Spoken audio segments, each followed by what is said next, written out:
A civil war has broken out in college football, people. It's Colorado versus everybody. Which side of the war do you stand on? Are you rooting for Colorado to succeed under Coach Prime? Or are you rooting for the collapse of Deion's evil empire? Now, recently, The Athletic dropped the article where they interviewed several former Colorado players who were pushed out to the transfer portal by Deion Sanders when he first got to Boulder and he was doing his roster overhaul. And one of the several players in this article was named Xavier Smith. And he put Deion on blast in this piece, saying how he treated him during his short time in Colorado and how he handled his dismissal from the team wasn't really that great of an experience. He said that Deion didn't take time to get to know him. He was destroying guys' confidence. And he could have gone about this situation a little bit less harsher than how he did. Now, these statements from this article started to make waves on social media, and Shedeur Sanders happened to come across them. So he started to get himself involved in this and clap back at this player's statement, tweeting out that he didn't even know who he was and how he had to be mid at best. And then all of a sudden, everybody just went complete roughshod on Shedeur Sanders. They just came at this dude's throat. And that caused Deion Sanders to end up responding to a troll saying that Shedeur was going to be a top 5 pick in next year's NFL draft. And then he clapped back at a couple of other former players' criticisms. And there was one guy who ended up transferring to a school called Austin Peay who barely played last year.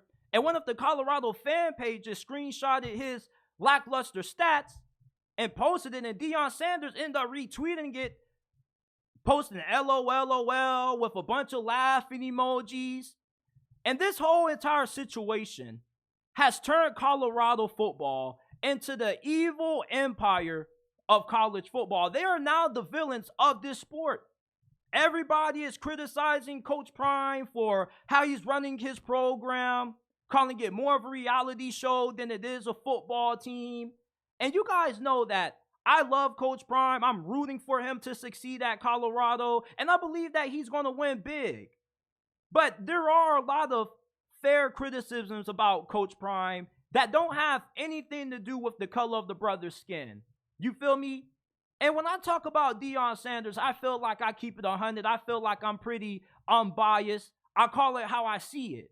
And there is a lot of truth to the people who are saying that Deion Sanders isn't going about handling this criticism from his former players well. Because when you're a head coach, you are expected to be mature. You are expected to be a leader of men. You're not supposed to be getting on the same level as these players and going back and forth with them on Twitter. You allow your players on your team to do that for you. If Shedeur Sanders wants to come out and call a guy mid and say how he didn't know him at all, I don't have a problem with it. I do have a problem with my head coach doing it, who's the face of my program, who's supposed to be an elder. He's supposed to be the OGs. He's supposed to be wise. He's supposed to be helping these young men become better men. And I don't get how you clapping back at these players on Twitter is setting that example. And before you say, JT, do you know how many articles are published every day painting a false narrative of Colorado under Deion Sanders? Yes, I do. But when you're Deion Sanders and you're just a head coach, period, there's just something about being a head coach where you got to understand that these criticisms, these false narratives are what comes with the job. You have to be able to respond to them, though, in a way better way that doesn't make you seem immature.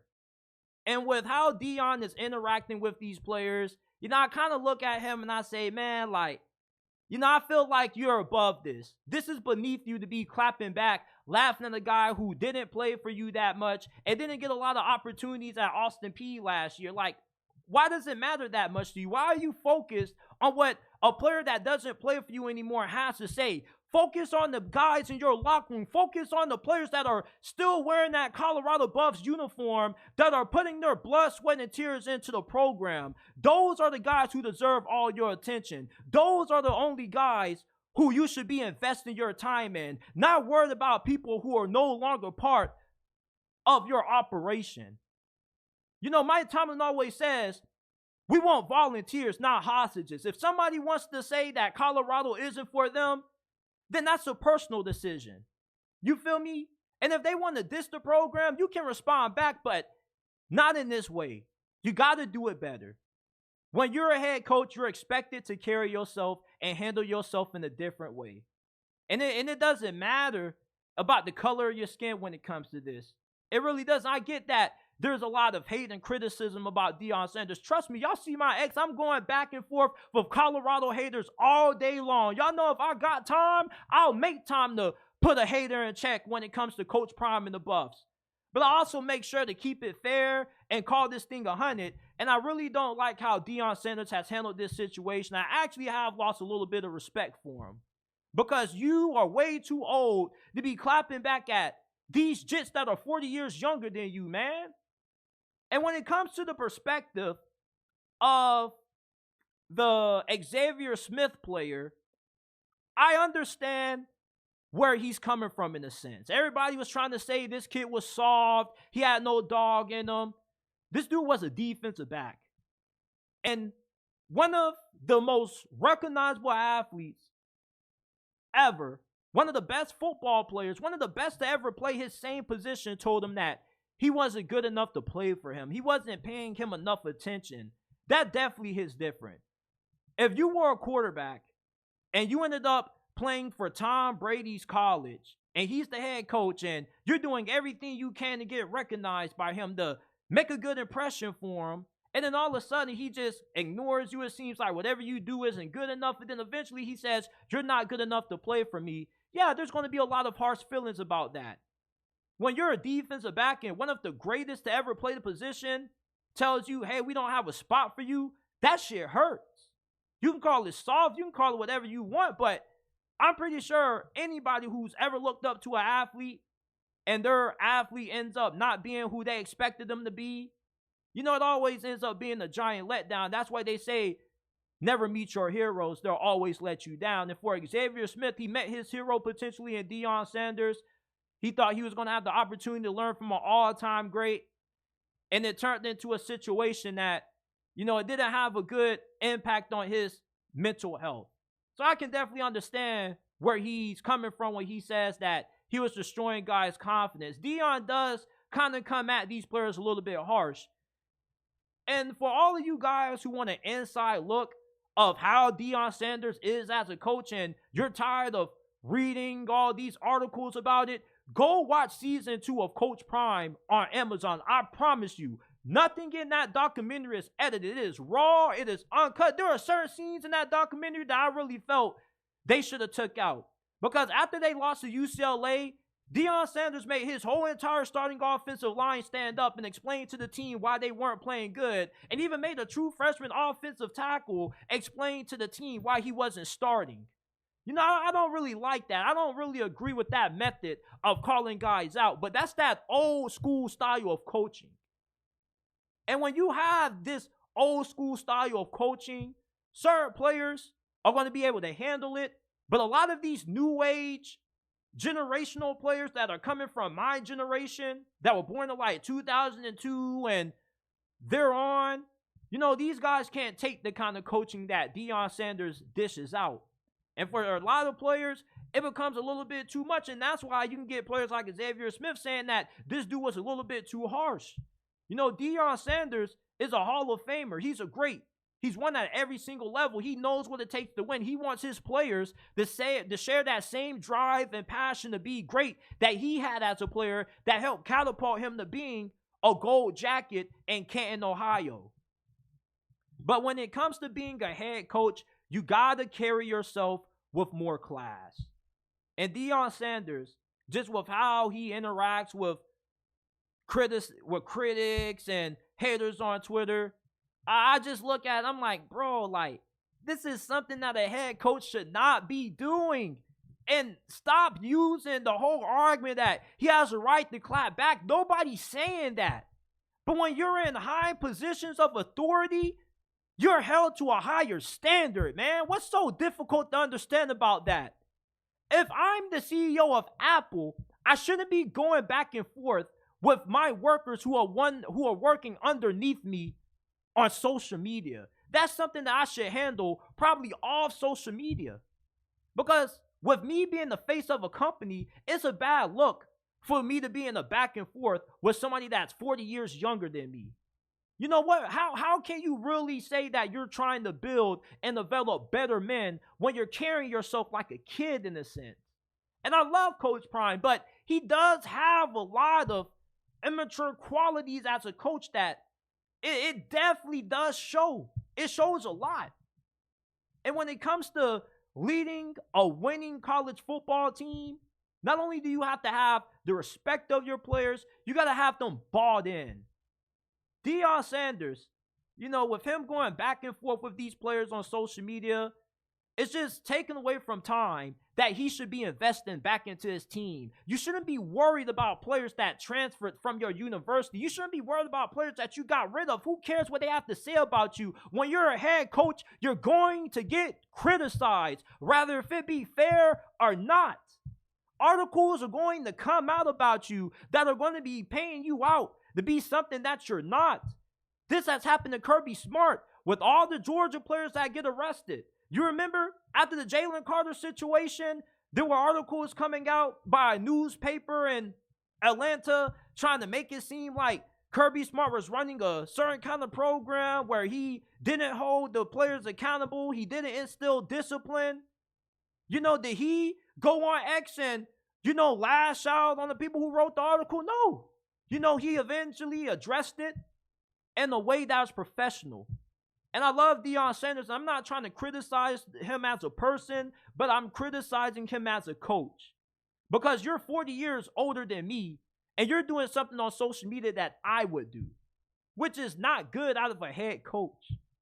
You're a leader. You're a captain of 85 men on that roster who are looking up to you. And look at the example that you're setting. Look at your son. Your son clapping back. I don't really care about it. I don't really think it's going to affect his draft stock at all. I think what is going to hurt his draft stock is the fact of he's Deion Sanders' son, which, of course, some of you guys are going to say is going to benefit him, but it's going to hurt him too. Because, yes, he is Deion Sanders' son, but that also means that there are a lot of teams that aren't even going to think about drafting this dude because of who his pops is, and they're not going to want anything to do with it. And there are going to be some teams that are going to love Shedeur Sanders, and they're not going to care about his dad too much because they know that Shedeur Sanders, learning from his pops, is going to have the same traits that his dad did to become a great. For Shedeur, him calling the guy mid and saying he didn't know him, like, bro, who cares, man? This is just how this generation is. Hell, when I played high school and middle school football, people on my team had no problem letting somebody else know where they were trash. There were teammates who called me trash on several occasions. What did that make me do? Did I get in my feelings about it? Did I say that my teammates were destroying my confidence? No, you know what I did? I used that as motivation to practice harder, to work harder. So it's just when it comes to this whole Colorado, Deion Sanders, Shedeur Sanders drama with their former players or teammates, they got to start handling this a lot better. They can't let the criticism get to them. They can't let the hate get to them. And right now, they can't play it off like the hate isn't getting to them. But I saw Deion Sanders Jr., just going scorched earth on the Nebraska fan who wrote this article. And it's real crazy that a Nebraska fan wrote this article. It's real crazy. And you want to know why these former players feel comfortable, expressing how their experience went the way they do? Because they know that the media is going to paint a narrative about Deion Sanders. So if they take and say something, the media is going to, make it a lot bigger of an issue than what it actually is. I'm pretty sure that Xavier Smith didn't say this quote to make it seem like he was soft. I think what he was trying to say is, bro, like, when the greatest of all time at your position tells you that you're not good enough to play for his squad and he's not giving you attention and everything that you're trying to do to impress him isn't enough, Like, of course you're going to be hurt about that shit, man. Like, if Tom Brady was to watch my podcast, or Stephen A. Smith or somebody that I look up to was to watch this podcast and say, you know what, JT, you're terrible, you're trash, that's not going to make me stop doing this. It's going to motivate me to go harder and be better than them, but it is going to hurt a little bit because I look up to you. And that's why they say never meet your heroes, because they always disappoint you in the end. But, you know, it's Colorado versus everybody. Because of this, people either are rooting for Colorado to succeed, or they are rooting for Colorado to be absolutely terrible so they can laugh at this situation. And these players can come back at Coach Prime and be like, damn, so I wasn't good enough, but y'all boys wasn't better without me. So what does that say about you? I think for Coach Prime, the best thing he can do to silence the haters is to just show up on the field and win these damn games. You're playing in the Big 12. There's no reason Colorado shouldn't win this conference with the 2 transfer portal classes that they have brought in the last 2 years. Last year's transfer portal class was just, let's get everybody in and let's just try to put a team together. This year, it's more thought out, their approach. If you look at the people that they've brought in from the portal, they've brought in like dozens of offensive and defensive linemen, and they're just trying guys out, and the guys who aren't good, they're cutting them and they're bringing in another batch. And if, you know, a few of those players aren't good, they're going to cut those, keep the dudes that are serviceable or the guys who can end up being higher quality starters, and continue to rotate guys until they have a team that's good enough to their liking with the talent that they want. And when you're trying to rebuild a team that has been irrelevant for damn near 2 decades, I think that this is the best approach to have towards it. When you got players like Xavier Smith calling you out, like, yeah, it could make your program be seen in a bad light, but Deion Sanders isn't doing anything different that no other coach in college football is doing. Hell, I go to FAU. Tom Herman is telling these FAU players the same thing that Deion Sanders had to tell Xavier Smith and all the other guys that he told that they didn't have a spot for him at Colorado. That's just what college football has become now with the NIL and the transfer portal. It's not like the NFL.